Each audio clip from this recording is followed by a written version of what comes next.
Hi,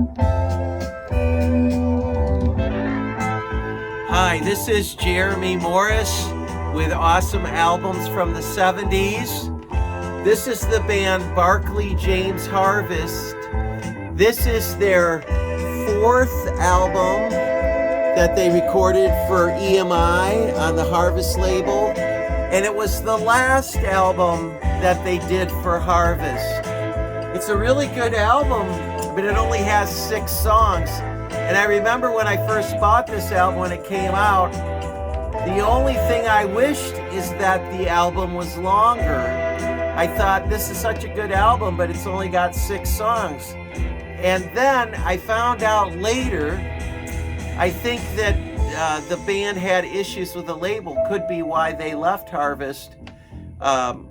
Harvest was also Pink Floyd's label, so it was kind of a progressive rock label for the early 70s. When they made this album, it was originally recorded as a double album. And I've heard the songs that didn't make it on the album, and they're wonderful songs. And it's really a shame that this didn't get issued as a double album, because it would have been twice as good.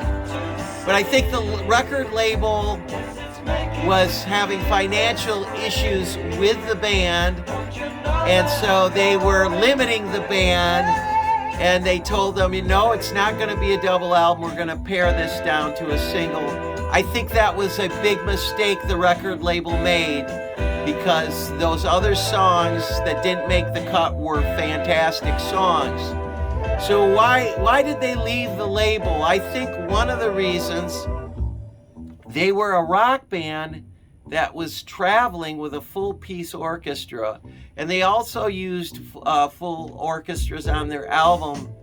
And from the articles I read, it was so expensive traveling with an orchestra that they basically were bankrupting themselves. They were losing money. It was too expensive to do. So when Barclay James Harvest left the Harvest label on EMI, they switched over to another label, Polydor, in 1974, and they ditched the orchestra. So after that, they didn't use orchestra anymore. They reinvented themselves and became a different kind of band. But I just want to say that the first 4 Barclay James Harvest albums are actually very awesome, very groundbreaking. A rock band working with a full orchestra. And so check this out if you don't already have this. And I hope someday, somehow, some way, somebody will reissue this album as a double album with all the songs the way the band originally had intended it to be. That's all, folks.